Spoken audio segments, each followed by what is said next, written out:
Hi hello everybody, welcome to the Gulbarga mirror and Deccan digest. आज गुलबर्गा शहर में 4 मई को एक बहुत बड़ा जलसा वक्फ अमेंडमेंट लॉ के खिलाफ किया जा रहा है। इसमें कई एक डिग्नेटरीज हिंदुस्तान भर से आ रहे हैं और आज मौलाना अबू तालिब रहमानी साहब जो कि ऑनरेबल मेंबर हैं all India personal law board के, आपका मैं वेलकम करता हूं मौलाना हमारे चैनल पर। आपका अस्सलाम वालेकुम रहमतुल्लाहि व बरकातहू। आवाम में इसको लेकर बेदारी ठीक से नहीं है कि वक्फ अमेंडमेंट बिल आखिर है क्या कहना चाहेंगे इसके बारे में? बिस्मिल्लाहिर्रहमानिर्रहीम व बिही नस्तईन नहमदुहु व नुसल्ली अला रसूलिहिल करीम।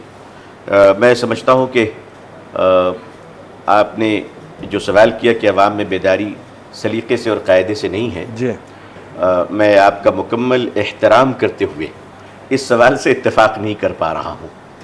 उसकी वजह यह है कि मैंने अपनी इस छोटी सी उम्र में पहली बार इतनी बेदारी देखी है और पहली बार इतने तमाम मसालिक के दरमियान इत्तेहाद और इत्तेफाक देखा है जी। तो जाहिर है कि मेरे लिए बहुत खुशी का पैगाम है जी। सवाल अब मसला ये है कि हमारी क़ुरबानी सिर्फ़ इसलिए है कि ताकि आने वाली नस्लों को महफूज किया जा सके। जी। देखिए, अगर हम नहीं बोलेंगे तो आने वाली नस्लों का बड़ा नुकसान हो जाएगा।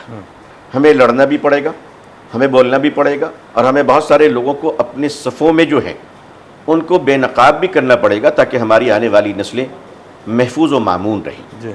मिल्लत इस्लामिया हिंदिया को इस बात पर हम सब मुबारकबाद पेश करते हैं कि मिल्लत इस्लामिया ने दीन हक़ के चिराग को रोशन रखा और तहफ़्फ़ुज़ औक़ाफ़ के लिए उनकी जो इत्तिहाद है वह बेमिसाल है। और इसको देखते हुए हमें खुशी है अल्हम्दुलिल्लाह कि हमारी कौम की ऐसी बेदारी हमारे और हमारी नस्लों की हिफाजत का बाइस बनेगी इंशाअल्लाह। जी। पब्लिक में जो जनरल पब्लिक है वो कह रही है कि वक्फ से हमें क्या लेना देना है, ये उन इदारों को लेना देना होगा जो इससे बेनिफिट्स ले रहे हैं, हमें तो कुछ इससे हासिल नहीं हुआ। तो अवाम में ये कशमकश है, तो इसके बारे में आप अवाम को वक्फ अमेंडमेंट बिल के खिलाफ क्या अवेयरनेस देना चाहेंगे? देखिए, अवाम से मैं ये अर्ज़ करना चाहता हूँ कि अगर सर्दी बढ़ जाए तो ठंड सबको लगेगी, सेहतमंद को थोड़ी कम लगेगी, कमज़ोर को कुछ ज़्यादा लगेगी जी। अगर गर्मी की शिद्दत हो तो गर्मी सबको महसूस होगी। इसी तरह ये जो माहौल इस वक्त चल पड़ा है और एक ज़ालिमाना और काला और स्याह कानून हिंदुस्तान की तारीख़ में बदतरीन कानून औक़ाफ़ की ज़मीन के ख़िलाफ़ लाया गया है, इसका असर हर मुसलमान पे पड़ेगा। उस पे भी पड़ेगा जिसके पास ज़मीनें हैं, उस पे भी पड़ेगा जिनके आबा व अजदाद ने ज़मीन औक़ाफ़ यानी चैरिटी की है, उस पर भी पड़ेगा जिसके पास कोई ज़मीन नहीं, सिर्फ इतनी सी ज़मीन है जितने पे वो खड़ा हुआ है, जितने पे वो खड़ा हुआ है, 2 पाँव के नीचे ज़मीनें हैं। हम नमाज़ पढ़ने कहाँ जाते हैं? मस्जिदों में। अल्लाह की तौफीक से ईद की नमाज़ें अल्हम्दुलिल्लाह में ईदगाहों में जाते हैं, शहरों में बड़ी मस्जिदों में नमाज़ें होती है। गरीब का जनाजा हो या बादशाह का या मालदार का, उसकी मैयत दफन होने के लिए कहाँ जाएगी?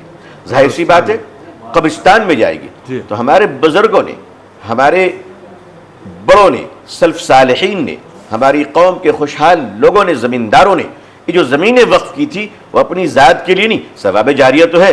हम जैसे गरीबों को देखकर, हम जैसे लाचारों को देखकर आज मुसलमानों को जो हज़ारों हज़ार इस मुल्क में कब्रिस्तान मिले हुए हैं जहाँ हम अपने पाकीज़ा जनाजे को अदब व एहतराम के साथ दफन करते हैं, ये वक्फ होने की वजह से कर पा रहे हैं। कल को ये होगा कि अगर ये कानून को हम वापस इंशाअल्लाह सब एक रहे तो वापस जरूर लेंगे इंशाअल्लाह। मौजूदा खतरा है कि इस कानून के तहत आहिस्ता आहिस्ता, देखिए अचानक पूरे शहर में आग नहीं लगती है, पहले किसी एक घर में लगती है, वो आग बढ़ती है, फिर और घरों को अपनी चपेट में लेती है, वो आग की लपेटें एक वक्त आता है कि शहर को अपने लपेट में ले लेती है। इन हालात में आपकी प्राइम लोकेशन की मस्जिदों को कहा जाएगा कि नमाज तो पीछे भी पढ़ सकते हैं, इसे शॉपिंग मॉल बना दिए जाए ताकि मुसलमानों को फायदा हो, नाम तो आप ही का लेकर लूटा जाएगा। हो सकता है कि हमारी कौम के किसी बिल्डर को सामने कर दिया जाए जो हमारे कम होगा, पैसों का ज्यादा दिलदादा होगा। इसी तरह कब्रिस्तान की जमीनों में कहा जाएगा कि जिंदों को रहने का मकान नहीं मिल रहा है तो मुर्दों के लिए क्या कीजिएगा, तो वहां अपार्टमेंट बनाए जाएंगे। हत्ता कि एक वक्त आएगा कि लोग कहेंगे कि अब कब्रिस्तानों के लिए जगह नहीं है, लिहाजा क्या बेहतर हो कि इन्हें जला दिया जाए, नौजुबिल्लाह, जैसा श्रीलंका में किया गया पेंडेमिक के जमाने में मुसलमानों की लाशों को वहां के सदर ने जलवाया।